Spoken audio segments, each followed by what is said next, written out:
باللہ من الشیطان اللعین الرجیم بسم اللہ الرحمن الرحیم الحمد للہ رب العالمین والصلاة والسلام علی اشرف الانبیاء والمرسلین وعلی آلہ الطیبین الطاہرین المعصومین المظلومین اما بعد فقد قال اللہ سبحانہ وتعالی فی کتابہ المجید وفرقانہ الحمید وقولہ الحق وهو أصدق الصادقين بسم الله الرحمن الرحيم يا أيها النبي حرض المؤمنين على القتال إن يكن منكم 20 صابرون يغلبوا 200 وإن يكن منكم 100 يغلبوا 1000 من الذين كفروا بأنهم قوم لا يفقهون صدق الله العلي العظيم السلام علیکم ورحمۃ اللہ وبرکاتہ۔ اللہ تبارک و تعالیٰ کا شکر ہے کہ سورہ انفال کی آیت نمبر 65 کی تلاوت کا میں نے شرف حاصل کیا۔ اس کا ترجمہ یہ ہے کہ اے نبی صلی اللہ علیہ وسلم مومنوں کو جنگ پر ابھاریے۔ اگر تم میں سے 20 آدمی بھی صبر کرنے والے ہوں گے تو وہ 200 پر غالب آ جائیں گے، اور اگر تم میں سے 100 آدمی ہوں گے تو وہ کافروں منکرین حق کے 1000 آدمیوں پر بھاگی رہیں گے، اس لیے کہ وہ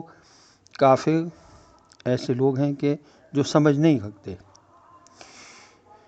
تفسیر صافی میں لکھا ہے اس آیت کے ذیل میں کہ یہ تعداد اللہ کی طرف سے مقرر ہوئی تھی کہ ایک مومن 10 کافروں پر اللہ کی مدد سے غالب آئے گا۔ اس کی وجہ یہ تھی کہ کافر کو نہ تو خدا پر بھروسہ ہوتا ہے اور نہ اسے اجر آخرت کی توقع ہوتی ہے، اس لیے اس کا دل مضبوط نہیں ہوتا، وہ موت سے ڈرتا ہے، جبکہ مومن دین کی نصرت کے لیے خدا پر بھروسہ کر کے لڑتا ہے، اس کی نگاہ آخرت کے اجر و ثواب پر ہوتی ہے، دنیا کے فائدوں پر نہیں ہوتی۔ تفسیر طبیان میں اس آیت کے ذیل میں لکھا ہے کہ محققین نے لکھا کہ غالب آئیں یغلبو کے معنی خبر کے نہیں ہیں، یعنی یہ نہیں کہا جا رہا ہے کہ مومنین غالب آئیں گے،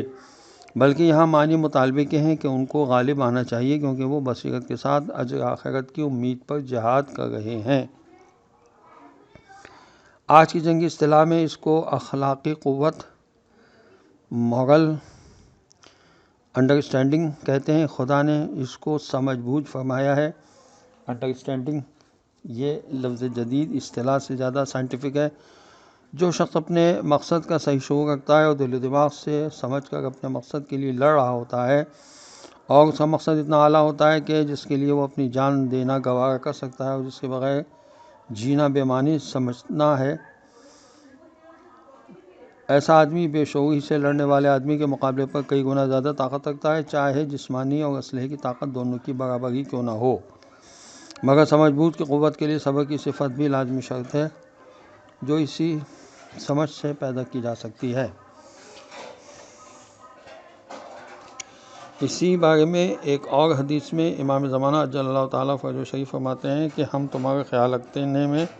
کوتاہی نہیں کرتے اور تمہاری یاد بھلاتے نہیں ہیں۔ اگر ایسا نہ ہوتا تو پریشانیاں تمہیں گھیر لیتی اور دشمن تمہاری جڑیں کاٹ ڈالتے۔ خدا سے ڈرو اور ہماری مدد کرو۔ شاعر نے کیا خوب کہا، ہٹ جائے گا امام زمان درمیان سے، لاکھوں بلائیں ٹوٹ پڑے آسمان سے۔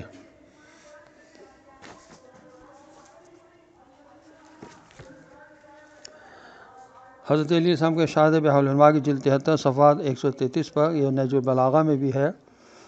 کیا کوئی ایسا آزاد مرد نہیں ہے جو اس قلیل سی چیز دنیا کو اس کے اہل کے لیے رہنے دے، کیونکہ تمہاری جانوں کی قیمت بہشت کے علاوہ کچھ نہیں ہے، لہٰذا اسے اس بہشت کے علاوہ کسی اور چیز کے بدلے نہ بیچو۔ حضرت علی علیہ السلام کا ارشاد بحر الانوار کی جلد 73 صفحہ 110 پر، یہ ہیں اللہ تعالیٰ کے انبیاء علیہ السلام اور اس کے برگزیدہ بندے جو دنیا سے دور رہے، اللہ تعالیٰ نے انہیں اس کی ہر چیز سے دور رکھا، وہ اس سے دور رہے، جس چیز سے اللہ تعالیٰ نے نفرت کی انہوں نے بھی اس سے نفرت کی، اور جس چیز کو اللہ نے حقیر جانا انہوں نے بھی اسے حقیر ہی سمجھا۔ بحر الانوار کی جلد 78 صفحہ 153 پر یہ روایت ہے کہ حضرت امام علی زین العابدین علیہ السلام جب اس آیت یا ایھا الذین آمنوا اتقوا اللہ وکونوا مع الصادقین، یعنی اے ایمان والوں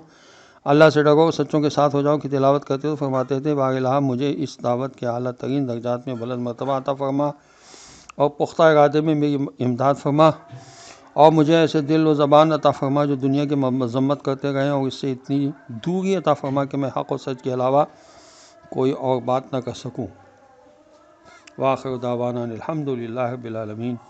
السلام علیکم ورحمۃ اللہ وبرکاتہ۔